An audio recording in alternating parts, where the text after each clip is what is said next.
Hello and welcome to the Tax Year End Filing for Businesses, Your Questions Answered. I'm Matthew, your host for today. Let's get started. If you joined us for the previous webinar, Taxation Year End Filing for Businesses, you probably noticed a very busy Q&A box. We received an extraordinary number of questions in our last webinar, coming in at a rate of 1 per second.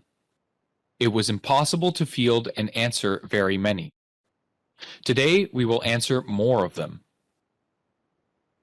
Your questions focused on the following areas, topics, and forms: claiming expenses while working from home, T4, T4A filing, CEWS, CERB, and T4 codes 57 to 60, 10% temporary wage subsidy, and the PD27 form. Let's have a look at some of your questions now. Our first question is, how do we claim working from home expenses during this time for employees and employers? The answer has several parts. Eligible employees working from home in 2020 due to the COVID-19 pandemic can claim these expenses in one of two ways: by using the flat rate method of $2 for each day they worked from home, up to a maximum of $400, or by using the detailed method and completing the T2200 short form, which is a simplified method introduced by the CRA for 2020 due to the pandemic. With the temporary flat rate method, employees do not have to calculate the size of their workspace, keep supporting documents, or get Form T2200 or T2200S completed and signed by their employer. Employees will complete option 1 on Form T777S by entering on line 9939 the amount of the claim to a maximum of $400. The amount of the claim should also be entered on line 22900 of their tax return. They must attach a copy of the T777S form to their 2020 income tax and benefit return. Eligible employees working from home in 2020 due to the COVID-19 pandemic can alternatively use the detailed method to claim home office expenses. With this method, employees can claim the actual amounts they paid, supported by documents. Lists of eligible expenses, such as utilities and some maintenance, are included at canada.ca. Employees must have a completed and signed Form T2200S from their employer. They do not have to attach Form T2200S to their return, but they must keep it in case the Canada Revenue Agency asks to see it later. Employees must complete option 2 on Form T777S and enter the result from line 9368 on line 22900 of their return. Employees must attach a copy of the T777S form with their 2020 income tax and benefit return. Eligible employees claiming use of home expenses, as well as other employment expenses, for example, motor vehicle expenses, due to their employment contract, or filing a 2019 or prior tax return, must use Form T777 to claim employment expenses. They must have a completed and signed Form T2200 from their employer. To summarize, employers complete Form T2200S for employees working from home in 2020 due to the COVID-19 pandemic that chose to use the detailed method to calculate their home office expenses. It's important to note that not everyone is eligible to use the T2200S form. Employers must complete a standard T2200 form if employees are required under their contract of employment to use a portion of their home for work. If employees were required to pay for other employment expenses, for example, motor vehicle expenses. If you are self-employed and want to claim business use of home expenses, please visit Business Use of Home Expenses on canada.ca. Question 2. I hired a self-employed individual to help out with my personal residences or needs. Do I need to fill out a T4 and T4A? If so, do I need a second payroll account for both? The answer: T4s are for employees and T4As are for self-employed individuals/subcontractors. Fill out T4 slips for employees who received remuneration from you during the year if one of the following applies. You had to deduct CPP/QPP contributions, EI premiums, PPIP premiums, or income tax from the remuneration. The remuneration was more than $500. Fill out T4A slips for self-employed workers if one of the following applies. The total of all payments for services in the calendar year was more than $500. You deducted tax from any payment. A payroll account is needed for T4s and T4As. The account would be set up in the name of the person/entity paying the remuneration. T4s and T4As can be reported under the same payroll account. Therefore, a second payroll account is not necessary. To determine if the person is an employee or self-employed, consider the level of control the payer has over the worker's activities, whether the worker or payer provides the tools and equipment, whether the worker can subcontract the work or hire assistance, the degree of financial risk the worker takes, the degree of responsibility for investment and management that the worker holds. If you are unsure of the relationship, you can request a CPP/EI ruling, which will confirm whether a worker is an employee or self-employed. Question 3. I am a sole proprietor and paid an independent contractor about $1,800 for labor and supplies. Do I need to submit a T4A?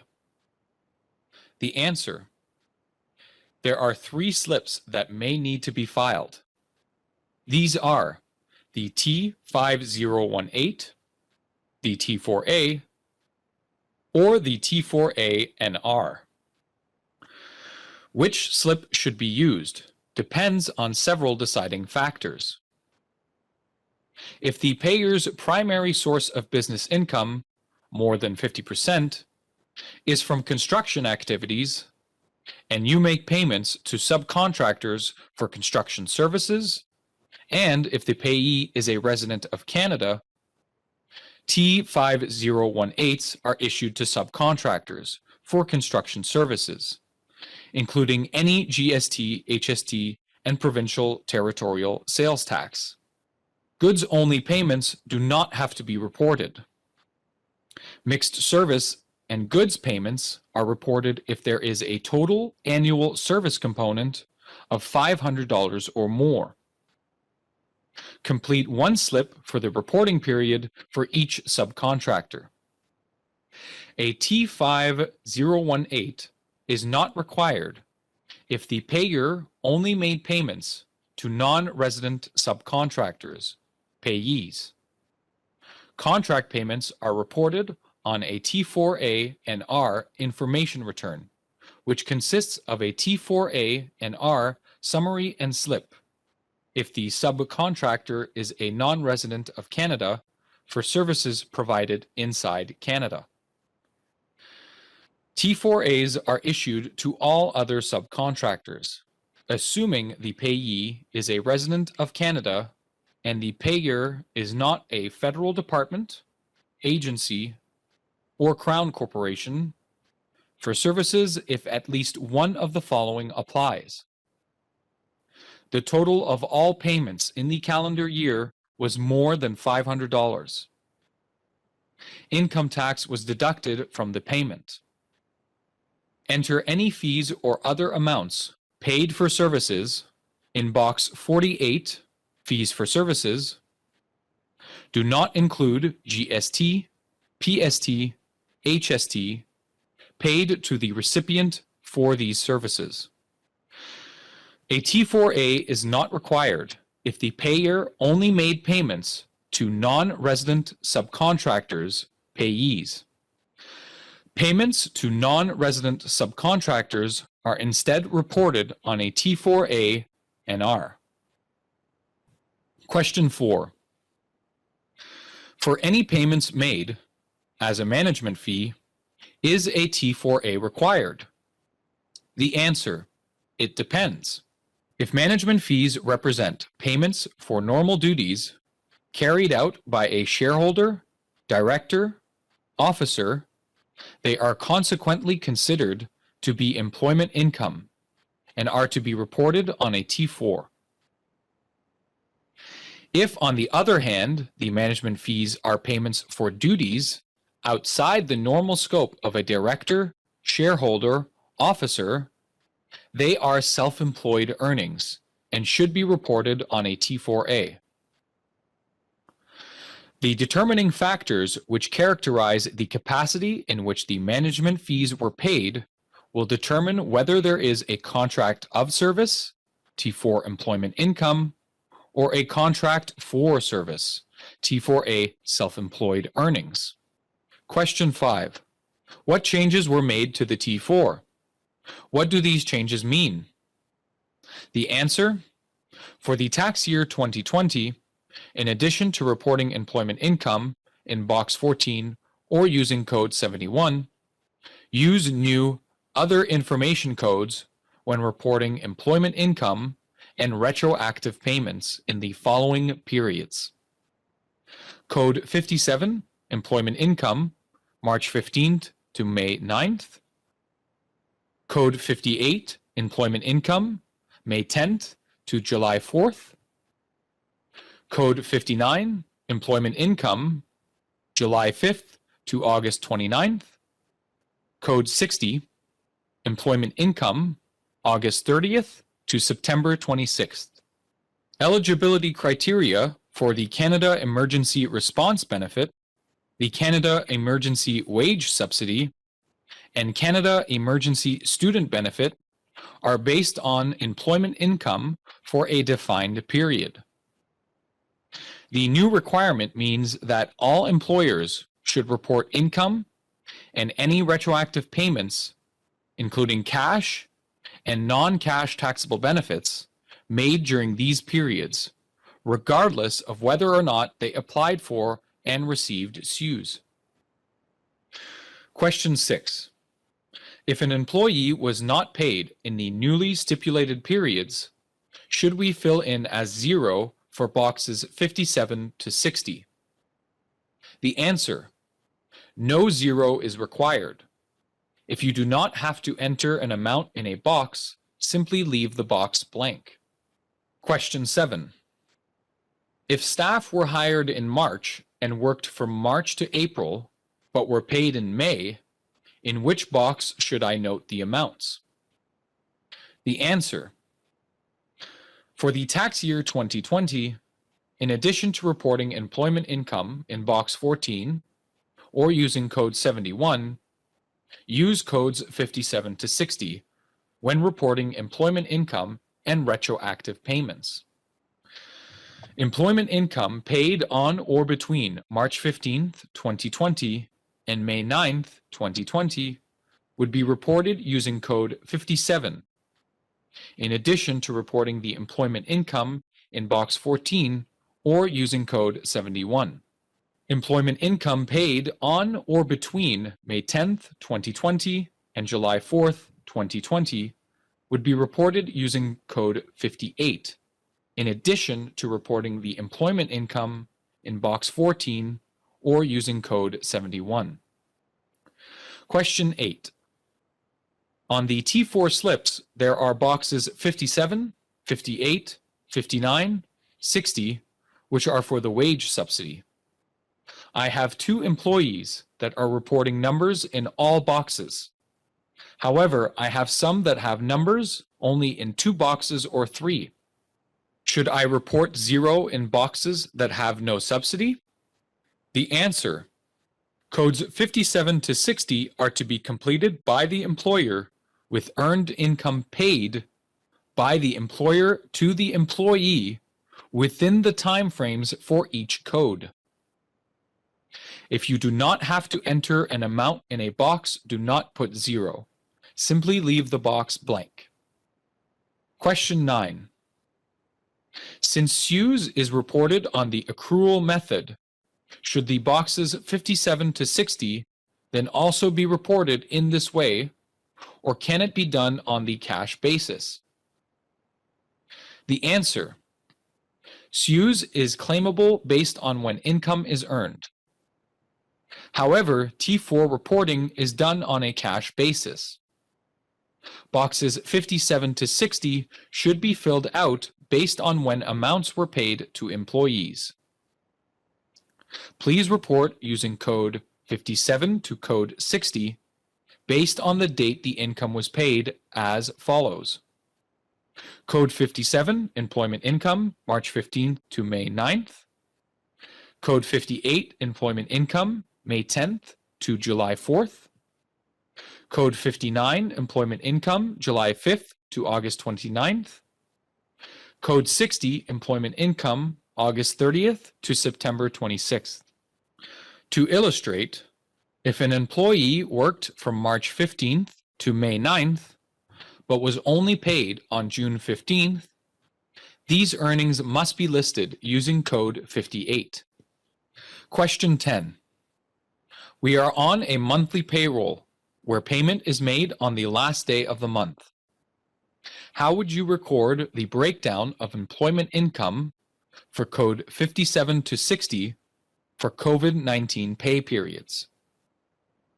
Do you divide the monthly salary by 4 weeks, then multiply the weekly salary by the number of weeks in each period? The answer: while CEWS is claimable on an earned basis, T4 reporting is based on when amounts are paid to employees. If employees are paid on a monthly basis, the amounts should be reported based on the period the payday falls within. For example, if an employee works throughout the month of May and is paid $2,000 on May 30th, the entire $2,000 should be reported using code 58. Question 11. Our organization did not apply for these CEWS. Do we need to fill out codes 57 to 60 on the T4 slips? The answer is yes. Codes 57 to 60 are used to help verify claims made through CEWS, CERB, and CESB. As such, all employers should report income and any retroactive payments, including cash and non-cash taxable benefits, made during these periods, regardless of whether or not they applied for and received CEWS. Question 12. Must an employer file a PD-27 even if no deductions to income tax were taken? The answer: A PD-27 is used when an employer takes advantage of the Temporary Wage Subsidy, TWS. Only an employer electing not to participate in both the CEWS and TWS does not need to submit Form PD-27. Question 13. Our organization applied the Temporary Wage Subsidy, or TWS, through a reduction in remitted payroll taxes. How should we report this in our T4 summary? The answer: include the amount of the claimed temporary wage subsidy on line 82 of the T4 summary, as this amount is part of the remittances made to CRA in 2020. If the temporary wage subsidy amount is not included in the summary, it may generate a PD4R, a tax deduction, Canada Pension Plan, and employment insurance discrepancy notice. Question 14. Do we claim the 10% wage subsidy as income if we receive it? The answer: if you take advantage of the temporary wage subsidy, you must report the total subsidy amount as income on your tax return in the same year you reduced your remittances. Question 15. Is it required for businesses to apply a 10% subsidy? The answer: no. An employer does not need to apply for the 10% temporary wage subsidy before they can reduce their remittances. However, an employer who has reduced their remittances under the TWS should file the PD-27 form to reconcile the subsidy on their payroll account. If you are an eligible employer but did not reduce your payroll remittances, you can still calculate the TWS on remuneration paid from March 18th to June 19th, 2020, and the CRA will pay the amount of the subsidy to you at the end of the year or transfer it to your next year's remittance. Question 16. Under Rep a Client, under the Payroll section, there is a tab for the 10% temporary wage subsidy. Is this the same as the PD-27 form, so that I can fill it out there, or do I have to do the PD-27 and then send it in? The answer is yes, it is the same. Employers can also submit their form PD-27 using My Business Account or Represent a Client, RAC. Once your form is submitted, you will receive a confirmation that the form has been submitted. Question 17. If you elected to receive the CEWS but not the temporary wage subsidy, should you still file a PD-27? The answer is yes. You must fill out the PD-27. If you are eligible for the TWS, but you want to participate only in the CEWS, you can make a special election for your TWS to be equal to 0% of the remuneration you pay. To make the election, enter March 18th to June 19th, 2020 as the pay period and enter 0 in Part D of PD-27 for the dollar amount and percentage of the subsidy you are claiming. If you do not enter 0 in Part D, you will be considered to have taken advantage of the full 10% TWS, and your CEWS claim may be reduced and recovered if necessary. Only an employer electing not to participate in both the CEWS and TWS does not need to submit Form PD-27. Question 18. If we elected to receive both the CEWS and the TWS, how should we report this? The answer: if you take advantage of the TWS, you must reduce your CEWS claim by all amounts you claim under the TWS for pay dates in a specific CEWS claim period. Employers who are eligible to receive the TWS must notify the CRA by submitting Form PD-27 10% temporary wage subsidy self-identification form for employers. Include the amount of the claimed TWS on line 82 of the T4 summary, as this amount is part of the remittances made to CRA in 2020. The amount of the temporary wage subsidy is taxable and must be reported as income by the employer in the year it is received.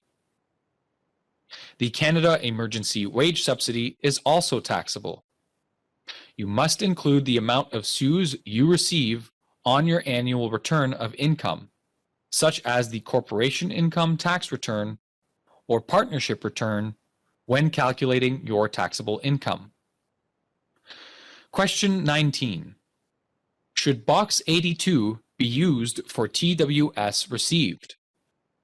The answer: yes.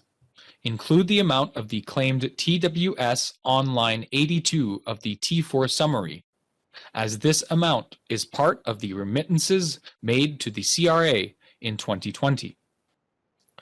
Tax administration is as complex as life itself. If the content today doesn't quite fit your situation, please visit our website. Call CRA's Business Inquiries line at 1-800-959-5525. Visit canada.ca/CRA-liaison-officer to get free tax help from a liaison office.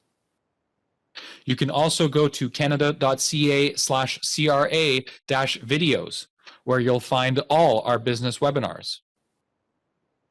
We've come to the end of our webinar. Thanks for joining me today. I hope it's been helpful. Stay tuned for more webinars in the coming months. Goodbye.